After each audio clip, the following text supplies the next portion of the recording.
জয় জয় শ্রী রাধে, জয় জগন্নাথ, ভজ নিতাই গৌর রাধে শ্যাম, জপ হরে কৃষ্ণ হরে রাম। আমার ইউটিউব পরিবার শ্রী রাধারমন লালজির প্রত্যেক সদস্যকে জানাই আমার শ্রী গুরুপাঠ শ্রী শ্রী হরিদাস ঠাকুর সমাধি মন্দিরে অনেক অনেক সুস্বাগতম। এই যে দেখছো, এখন আমরা হরিদাস ঠাকুর সমাধি মন্দিরের মধ্যে প্রবেশ করছি। এই সেই শ্রীমন্দির, যে শ্রীমন্দিরকে স্বয়ং কলিযুগ পাবন অবতার, কলিযুগের ভগবান শ্রী গৌরাঙ্গ মহাপ্রভু এই মন্দিরের ভিত স্থাপন করেছিলেন। এই যে দেখছো, এই মন্দিরের সেবিত বিগ্রহ শ্রী নিতাই চাঁদ, সাথে রয়েছেন জগন্নাথ, বলদেব, সুভদ্রা।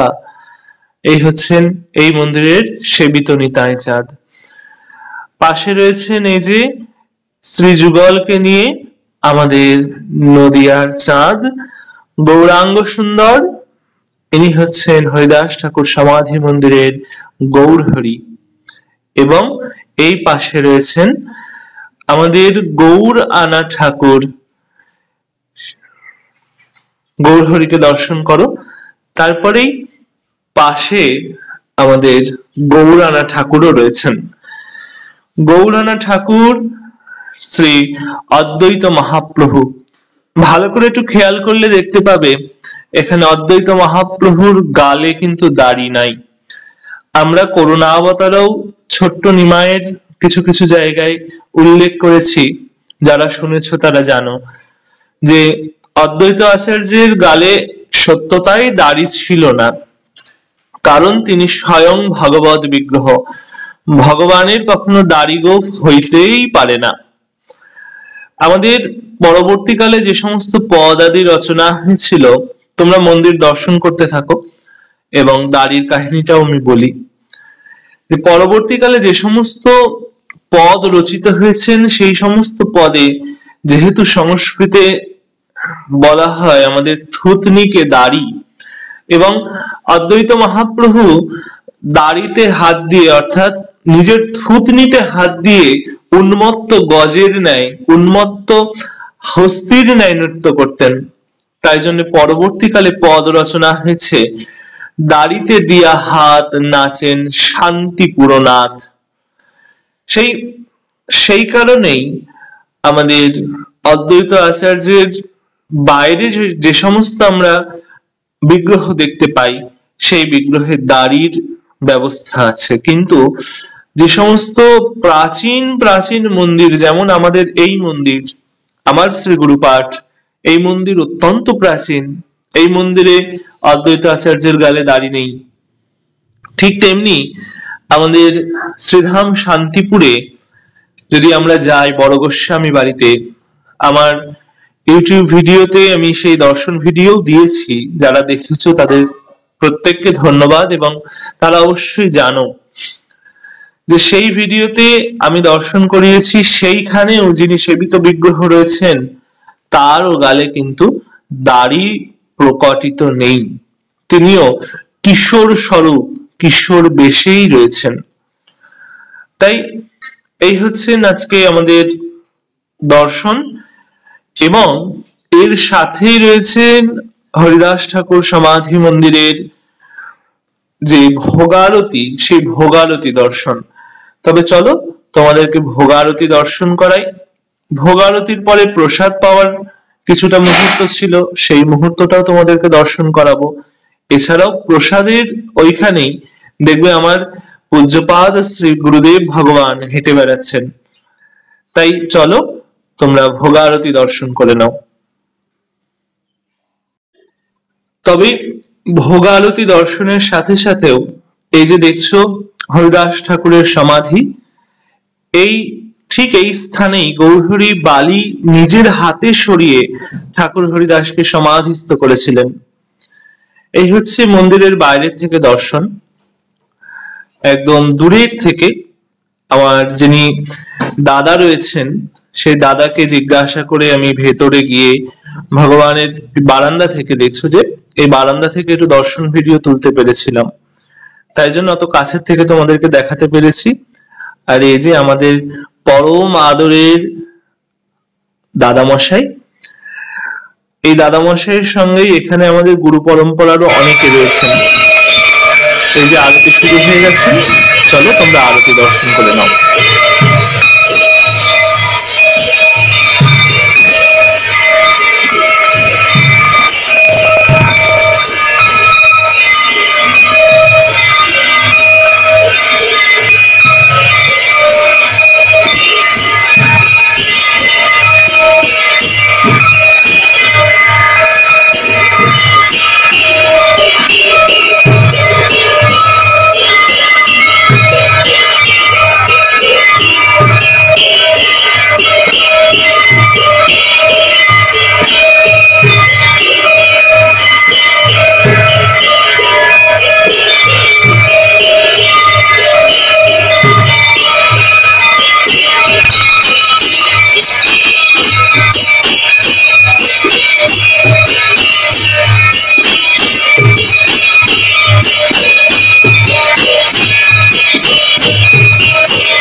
তাহলে আমাদের ভোগারতি দর্শন হয়ে গেল।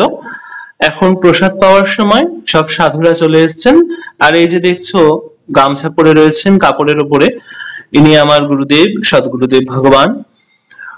প্রতিদিন যতবার প্রসাদ পাওয়া হয় ততবার বাবা আসেন, এসে সবকিছু দেখেন, বাবা সেখানে উপস্থিত থাকেন। তবে চলো আজকের দর্শন ভিডিওটা এই অবধিই রাখলাম। আবার খুব শীঘ্রই শ্রীক্ষেত্রের অন্য দর্শন ভিডিও আসবে। ততক্ষণ জয় জগন্নাথ।